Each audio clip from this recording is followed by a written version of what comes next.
পূর্বে দেখে নিস। তা তো জানি না ভাই, আমার বাবা আবার আমার চাচিকেও সন্দেহ করছে। ও, তোর চাচিও সন্দেহের মধ্যে আছে? কাল বড় কবিরাজ আসুক, উনি এসে দেখি কি বলে। ঠিক আছে, তাই কর। আচ্ছা তাহলে ভালো থাকিস, বাইরে থাকা যাবে না, বাড়িতে যেতে হবে। এই বলে আমি বাড়িতে চলে আসলাম। বাড়িতে আসার পরের দিন বাবা সেই বড় কবিরাজকে নিয়ে আসলেন।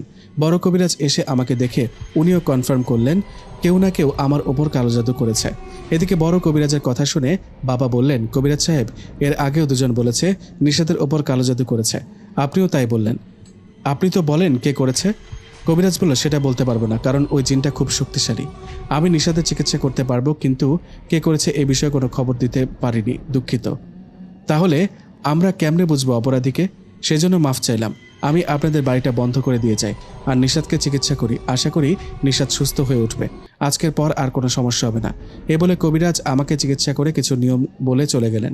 এদিকে কবিরাজ চলে যাওয়ার 3 দিন আমি সুস্থ ছিলাম, আমার সাথে কোনো ঘটনা ঘটেনি। 3 দিন পর আবার আমার সাথে সেই ভয়ঙ্কর ঘটনা ঘটতে থাকে, কিন্তু এবার আগের থেকেও ভয়ঙ্করভাবে।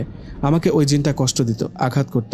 ওই জিনের অত্যাচারে দিন দিন আমার শরীর শুকাতে থাকে, কোনো কিছু খেতে পারি না, মাঝে মাঝে রক্ত বমি করি। নিজের শরীরের কন্ট্রোল যেন আমার নিজের কাছে নেই। ওই জিনটা আমাকে ভয় দেখানোর পাশাপাশি আমার শরীরে ভর করত। জিনটা আমার শরীরে ভর করতে নানা রকম পাগলামি বকাঝকা করত। এসব দেখে আমার গার্লফ্রেন্ড নাসরিন আমাকে ছেড়ে চলে গেল, ব্রেকআপ করলো আমার সাথে। এমনিতেই ছিলাম শারীরিক একটা অশান্তি, দুঃখ কষ্টের মধ্যে, তার উপর গার্লফ্রেন্ডও ব্রেকআপ করে ফেললো। দুঃখ আর কষ্টের সময় যে পাশে থাকে না, সে কি করে প্রকৃত প্রেমিক হতে পারে? ওই জিনের অত্যাচারে দিন দিন মৃত্যুর দিকে এগোতে লাগলাম। শরীরে হাঁটাচলা করার মতো শক্তি পেতাম না, সারাদিন রুমে শুয়ে থাকতাম। নিজের ছেলের এমন অবস্থা কোন মা বাবা দেখতে পারে? তাই পাগলের মতো এদিক সেদিক বাবা খোঁজ নিতে থাকে, কোনো ভালো হুজুর কবিরাজের সন্ধান পাওয়া যায় কিনা। শেষমেশ কি হয়, সব কবিরাজি এসে ওই একই কথা বলে। সবাই এসে আমাকে দেখে চিকিৎসা করে, কিন্তু 2-1 দিন পর আবার সে ভয়ানক কাহিনী শুরু হয়। আমার শরীরের অবস্থা ভালো না দেখে আমাকে আবারও হাসপাতালে ভর্তি করানো হয়। সেখানে কিছুদিন থাকার পরও শরীরে কোনো উন্নতি না হওয়ায় মা বাবা আমাকে আবারও বাড়িতে নিয়ে আসেন। বাড়িতে আসার পর এভাবেই 2-1 দিন কেটে যায়। 2 দিন পর আমাদের বাড়িতে একজন হুজুর আসেন। ওনাকে দেখে বাবা বললেন, আসসালামু আলাইকুম, কে আপনি? ওয়ালাইকুম আসসালাম, আমাকে চিনবেন না, আসলে আমাকে বড় হুজুর পাঠিয়েছে। মনে আছে কিছুদিন আগে একজন বড় কবিরাজকে নিয়ে আসছেন আপনার ছেলের চিকিৎসা করতে? আসলে উনি আপনার ছেলের চিকিৎসা করার পরও তো নিষাদের সমস্যা হয়, তাই না? তাই উনি লজ্জায় আপনাদের কাছে আসতে পারেনি। উনি আমার বন্ধু, আমিও একজন কবিরাজ বলতে পারেন। তবে আমি কালো জাদু স্পেশালিস্ট। কালো জাদুর বিষয়ে কোনো সমস্যা হলে আমি সমাধান করতে পারি ভালো। সবাই তো একই কথা বলে। ছেলেটা দিন দিন মৃত্যুর মুখে ঢলে পড়ছে, দেখুন আপনি আসছেন, দেখুন ওকে, দেখেন কোনো কিছু করতে পারেন কিনা।